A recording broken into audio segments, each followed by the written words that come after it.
سونے کا انڈا دینے والا کبوتر اور کسان کی قسمت۔ کبھی ایک وقت کی بات ہے، ایک چھوٹے سے گاؤں میں رحمت نام کا غریب کسان رہتا تھا۔ اس کے پاس تھوڑی سی زمین تھی، ایک جھونپڑی اور ایک چھوٹی سی مرغی جو کبھی کبھار ایک انڈا دے دیتی تھی۔ رحمت صبح سویرے اٹھ کر کھیتوں میں کام کرتا، پسینے میں شرابور ہو جاتا، مگر اس کی محنت کے باوجود اس کے گھر میں فاقے ہی رہتے۔ اس کی بیوی زرینہ اکثر پریشان رہتی اور دونوں یہ سوچتے کہ آخر اللہ کب ان کی سنوائی کرے گا۔ ایک دن رحمت اپنے کھیت میں بیل گاڑی سے ہل چلا رہا تھا۔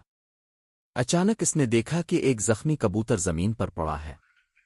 اس کے پر زخمی تھے اور وہ اڑنے کے قابل نہیں تھا۔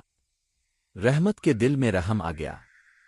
اس نے ہل چھوڑا، کبوتر کو آہستہ سے اٹھایا اور گھر لے آیا۔ زرینہ نے کہا، یہ پرندہ ہے، تمہارے کھیت میں کام کا نہیں، اسے چھوڑ دو۔ رحمت نے نرمی سے جواب دیا، نہیں زرینہ، یہ بھی ایک جاندار ہے، شاید اللہ نے اسے ہمارے پاس کسی وجہ سے بھیجا ہو۔ اس نے کبوتر کے زخم پر مرہم لگایا، دانے ڈالے اور اسے پانی پلایا۔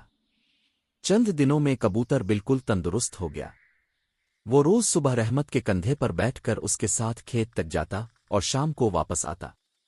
یوں رحمت اور کبوتر کے درمیان ایک خوبصورت دوستی ہو گئی۔ ایک دن صبح جب رحمت جاگا تو دیکھا کہ کبوتر اپنے گھونسلے میں نہیں ہے۔ وہ گھبرا گیا، مگر کچھ دیر بعد کبوتر آیا اور اس کی چونچ میں ایک چمکتا ہوا سنہری انڈا تھا۔ رحمت کی آنکھیں حیرت سے کھل گئیں۔ اس نے انڈا زرینہ کو دکھایا، یہ دیکھو سونا، یہ تو اصلی سونا ہے۔ زرینہ کی خوشی کا کوئی ٹھکانہ نہ رہا۔ دونوں نے انڈا بازار میں بیچا اور کافی پیسے ملے۔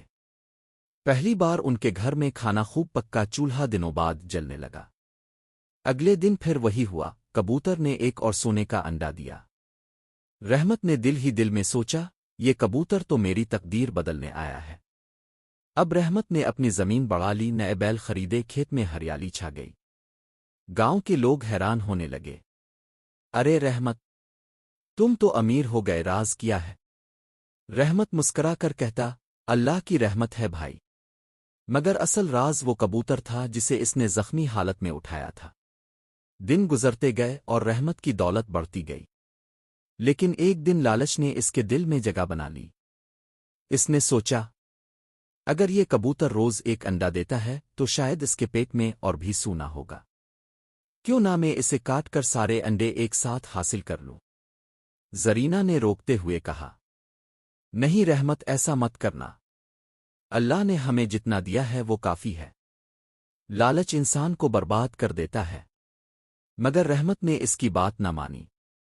ایک رات وہ خفیہ طور پر کبوتر کو پکڑ کر جھونپڑی کے پیچھے گیا۔ چاندنی میں اس نے خنجر اٹھایا، مگر جیسے ہی وہ کبوتر کے قریب آیا، کبوتر نے اپنی آنکھیں کھولیں۔ اس کی آنکھوں میں عجیب چمک تھی، جیسے کوئی انسان بول رہا ہو۔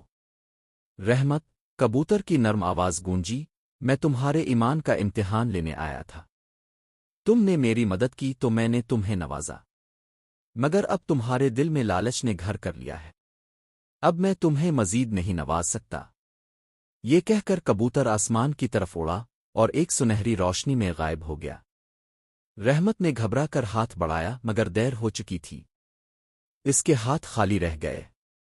اگلی صبح اس نے دیکھا کہ اس کے سارے سنہرے انڈے پتھروں میں بدل چکے ہیں۔ رحمت زمین پر بیٹھ گیا، آنکھوں سے آنسو بہنے لگے۔